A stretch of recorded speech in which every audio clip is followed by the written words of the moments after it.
नमस्कार, आप देख रहे हैं लोकवाहिनी न्यूज और मैं हूं काजल आपके साथ। चलिए नजर डालते हैं आज की खबरों पर। राज्य की राजनीति में चल रही चर्चाओं के बीच शिंदे गुट के विधायक संजय शिरसाट ने मुख्यमंत्री एकनाथ शिंदे के नेतृत्व को मजबूत और प्रभावी बताया।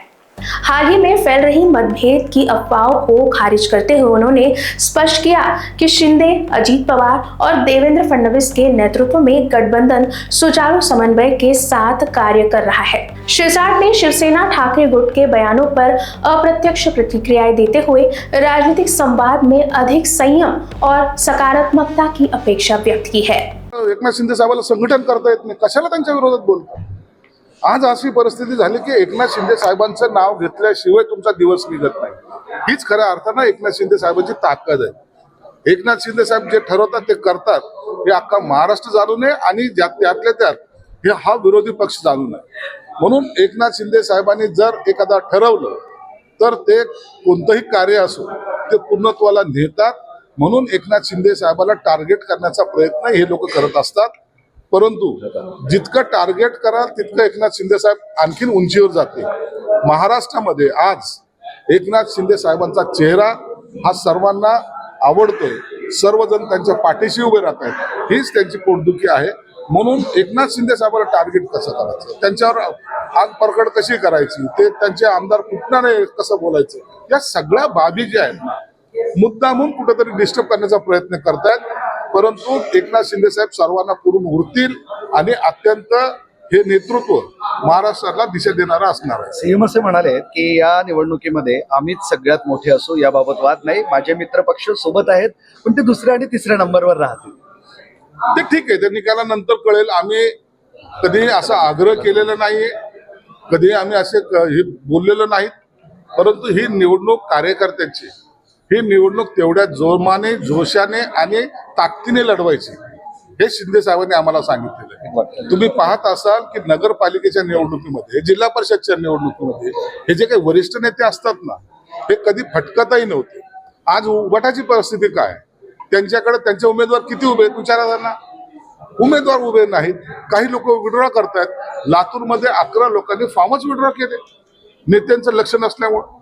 आणि म्हणून हे निवडणूक जेव्हा कार्यकर्ता तुमच्यासाठी लढतो, आमदार की खासदार केला, त्यांना सुद्धा पाठबळ देणं हे कर्तव्य समजून एकनाथ शिंदे साहेब असेल, आमचा सर्व टीम असेल, हे महाराष्ट्रभर फिरते।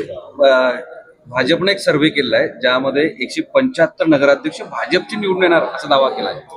प्रत्येक पक्ष सर्वे करतोय, आम्ही सर्वे केलेला आहे, त्यांनी सर्वे केलेला आहे। आम्ही ह्या सगळ्या आकड्यावर जाणार नाही, आम्ही मेहनतीवर विश्वास ठेवतो आणि आमची मेहनत निश्चितच फळाला लागेल आणि आमचे अनेक नगराध्यक्ष आणि नगरसेवक निवडून येतील। त्यांचे 175 निवडून येत असतील तर तुमचे काय?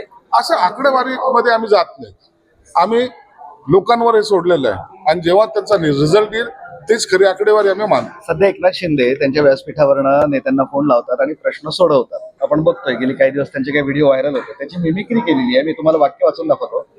ओमराजे निंबाळकरांनी, हॅलो उदयजी, मी कळंबमध्ये आलोय, इथलं एक हलगट दूध देत नाही, मंत्र्यांनी म्हणायचं एक चरबी दूध काढून 2 दिवसात पाठवतो, कशाला हाणाव आम्हाला, काय बी आलं की हॅलो। फुल मिमिक्री केलेली आहे। मिमिक्री करतील ना, कारण की त्यांचा कंट्रोल आज सर्व मंत्रावर एकनाथ शिंदे साहेबाचा। त्यांनी जे काही आदेश दिला ते पाळायचं काम आम्ही सर्वजण करतो। आणि हे जे काही मिमिक्री करणारे लोक आहेत ना, यांचा फोन यांचा नेते घेतात का हे विचारा ना, यांना मातोश्रीच्या गेटमध्ये येऊ देतात का हे विचारा ना।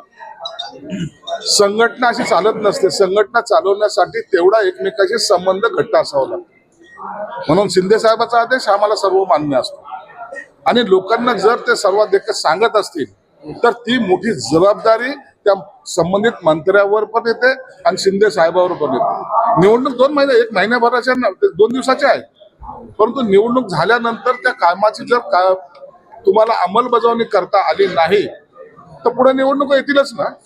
जिल्हा परिषद आहेत, महानगरपालिका आहेत, परिणाम काय होईल? जर शिंदे साहेबाचा शब्द खाली पडला तर लोक म्हणतील की यांनी आम्हाला उल्लू बनवलं, परंतु शिंदे साहेब आहेत, एकदा शब्द दिला ते काम झालंच समजा, असा महाराष्ट्रामध्ये त्यांच्याबद्दलचा असलेला आदर आणि विश्वास आहे। मतदानाच्या तोंडावर निवडणूक आयोगाने काय म्हणजे ना चाललंय बी नसलंय कळायला मार्ग नेमकं काही जे काही लोक कोर्टात गेले होते, काही लोक निवडणूक आयोगाकडे गेले होते, परंतु आम्हाला सुद्धा हा जो निर्णय आहे हा मला सुद्धा हा धक्कादायक वाटतोय. आज प्रचाराचा शेवटचा दिवस होता. आज प्रचार संपेल आणि उद्या मतदान होईल याच कल्पनेमध्ये आम्ही होतो. परंतु निवडणूक आयोगाने हा निर्णय कसा घेतला, काय घेतला यावर भाष्य आताच्या घडीला करणं उचित. मुख्यमंत्र्यांचं असं विधान होतं की निवडणूक आयोग नक्की कुठला कायदा मांडतो काय कळायला मार्ग नाही. असं जर झालं कुणी कोर्टात गेलं तर हाच पायंडा पडेल भविष्यात. तेच तर सांगतोय ना, आम्ही तर ह्याच भ्रमात होतो ना की आज निवडणुकीचा प्रचाराचा शेवटचा दिवस आहे आणि उद्या मतदानाला जायचंय. अचानक काल ह्या बातम्या जेव्हा आल्या त्या टायमाला कळलं की अनेक ठिकाणच्या निवडणुका पुढे ढकललेल्या आहेत. निवडणूक आयोगाने हा निर्णय कशाच्या आधारे घेतला हे सुद्धा एकदा पाहावं लागेल. एक शेवटचा, पैसे वाटून निवडणूक जिंकता येते पण त्यातून देश घडत नाही, अर्थतज्ञ सुब्बाराव यांनी राज्यकर्त्यांना सुनावलेलं आहे. निश्चित आहे, पैसे वाटून कोणतीही निवडणूक जर जिंकायची ठरली असती तर टाटा बिर्ला देशाचे पंतप्रधान झाले असते. अशा निवडणुका जनतेच्या मतावर निवडणुका लढवल्या जातात आणि जिंकल्या जातात. म्हणून आम्ही कार्यकर्ता कसा मजबूत राहील, कसा निवडणूक लढेल याकडे आमचं लक्ष असतं. एकनाथ शिंदे यांच्याकडे कोट्यवधी रुपये आहेत आणि ते कुठलंही जिंकू शकतात. अगदी जर्मनीत असं संजय राऊत. एकनाथ शिंदेकडे काय काय आहे हे तपासायला संजय राऊत थोडीशी तब्येत आणखीन चांगली करा. इतक्या लवकर इमोशनल किंवा भावनिक होऊ नका. एकनाथ शिंदेचे सगळं जे काय तुम्हाला पाहायचं असेल चांगले व्हा, निश्चित त्यांच्याकडे या आणि त्यांची असलेली संपत्ती एकदा पाहून घ्या. परंतु अशा पद्धतीचे तुम्ही बालिश आरोप या घडीला करू नये अशी तुम्हाला विनंती.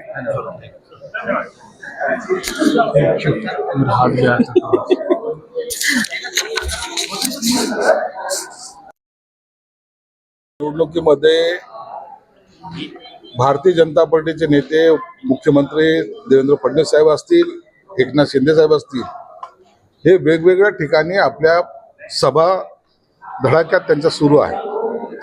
मग अशा वेळेला एकत्रित येणं याला आम्ही जास्त महत्व देत नाही. आता रात्री ते या हॉटेलमध्ये आले, 8-8 सभा 10-10 सभा हे नेते लोक घेतात आणि आल्याबरोबर थोडासा रेस्ट पाहिजे आणि आपण सकाळी भेटूया अशा भावनेतून फक्त त्यांची भेट झालेली नाही.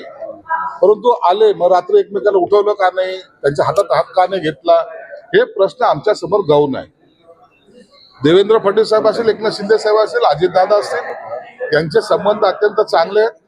परंतु कोणीतरी त्याच्यात आणखीन काहीतरी याच्यात बिनसलंय की काय या पद्धतीचे जे काही बातम्या पेरायचा प्रयत्न करतात त्याच्यामध्ये कोणतेही तथ्य नाही.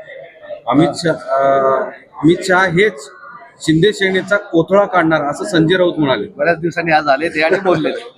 संजय राऊतने आजारपणातून उठल्यानंतर कमीत कमी शुभ बोलायचं पाहिजे होतं. परंतु त्यांनी नेहमीप्रमाणेच अमित शहा कोथळा काढणार वगैरे वगैरे जे काही स्टेटमेंट केलेले त्याला काही अर्थ नाहीये. अमित शहा साहेबांचे आणि मोदी साहेबांचे, एकनाथ शिंदे साहेबांचे संबंध कसे ते अख्खा महाराष्ट्र जाणतोय. युतीमध्ये असताना आम्ही एकमेकाला सहकार्य करण्याच्या भूमिकेत असतो आणि म्हणून कोणी कोणाचा कोथळा काढत नाही, तर आम्ही बरोबर काम करतोय. आणि एवढं एकनाथ शिंदे साहेब आहेत ते संयमानं सर्व गोष्टी घेतात, ऐकतात आणि त्या पद्धतीने कारवाई सुद्धा करतात. नगरपालिकेच्या निवडणुकीत महायुतीमध्ये जी कटुता आहे ती महानगरपालिकेच्या निवडणुकीत दिसू नये म्हणून दिल्लीत महायुतीच्या नेत्यांची वरिष्ठ पातळीवर बैठक होणार असल्याचं कळतंय. म्हणजे आणि ते नगरपालिकेच्या निवडणुकीच्या पूर्वीच देवेंद्र फडणवीस साहेबांनी, एकनाथ शिंदे साहेबांनी हे स्पष्टपणे सांगितलं होतं की हे स्थानिक पातळीच्या निवडणूक आहेत. म्हणून त्या ठिकाणी निवडणूक लढवताना तेथील जो काही पदाधिकारी असेल, आमदार असेल, जिल्हा प्रमुख असेल, तालुका प्रमुख असेल, यांनी त्या पातळीवर निर्णय घ्यायचा आहे. जर युती झाली तर स्वतंत्र लढा, परंतु एकमेकावर खालच्या पातळीवर कुणीही टीका करायची नाही असे संकेत दिलेले आहेत. म्हणून या निवडणुकीमध्ये जर तुम्ही पाहत असाल, भाजप पण आहे, राष्ट्रवादी पण आहे, शिवसेना आहे, हे सर्वजण आपापल्या पद्धतीने लढतायत आणि मला वाटतं अखेरला याचा शेवट हे गोड होणार आहे. 35 आमदार तुमचे फोडणार आणि तुम्हाला वाटते तुमच्या मागे अमित शहा आणि अजून एक जण आहे दिल्लीमध्ये, तुमच्या मागे कुणीही राहणार नाही, तुमचे हाल होणारच आहे असंही साहेब संजय राऊत म्हणाले. हो, 35 आमदार फोडणार, 10 आमदार फोडणार, काय हे जे आकडे असतात ना अशा पद्धतीने नसतं होत राहत. ही जी काय कार्यपद्धती जर शिकायची असेल तर आमच्याकडून शिका ना. 1.5 वर्ष आम्ही सगळं काम प्रॅक्टिस केल्यानंतर सुद्धा तुमच्या बुडाखाली कधी गेले निघून सर्वजण, तुम्हाला सुद्धा ते कळालं नाही आणि ती खुर्ची ओढायचं काम सुद्धा आम्हीच केलेलं आहे. म्हणून आम्हाला कोण फोडणार या भ्रामक कल्पनेमध्ये त्यांनी राहू नये. आम्ही मजबूतीने आहोत, एकनाथ शिंदे साहेबांच्या नेतृत्वात काम करत आहोत आणि आमच्यातला कोणीही एकही माणूस इकडे तिकडे जाणार नाही. बरं, सांगोल्यामध्ये शहाजी बापू आणि शेकापच्या कार्यालयावर भरारी पथकाने रेड मारलेली आहे. शहाजी बापूंच्या कार्यालयावर त्याचा दुरुपयोग होतोय अशी टीका होते. पैसे वाटप होत होतं तिथे पण. शहाजी बापूंनी 2 दिवसापूर्वी जे काही स्टेटमेंट दिलं त्यानंतर झालेली कारवाई यावर शंका घेण्यासारखं निश्चित आहे. याबद्दलचं गांभीर्य समजून एकनाथ शिंदे साहेबांनी त्याची दखल घेतलेली आहे. निश्चित ते वरिष्ठ पातळीवर यावर बोलले असतील, परंतु झालेली तातडीची कारवाई मला वाटतं ती योग्य नव्हती. एक वाक्य तुम्हाला सांगतो, नैतिक बळ नाही आणि नैतिक बळ नाही. अमित शहाचे ते राजकीय आश्रित आहेत आणि आश्रिताकडे स्वाभिमान संघर्ष गोष्टी बिनकामाच्या ठरतात आणि आश्रितांनी फेकलेल्या टुकड्यावर जगायचे असते असे संजय राऊत. अहो, एकनाथ शिंदे साहेबांकडे बळ नाही तर कशाला त्याच्या विरोधात बोलता तुम्ही? एकनाथ शिंदे साहेबांना काही कळत नाही तर कशा? Bureau report, Lokvahini news, Chhatrapati Sambhajinagar.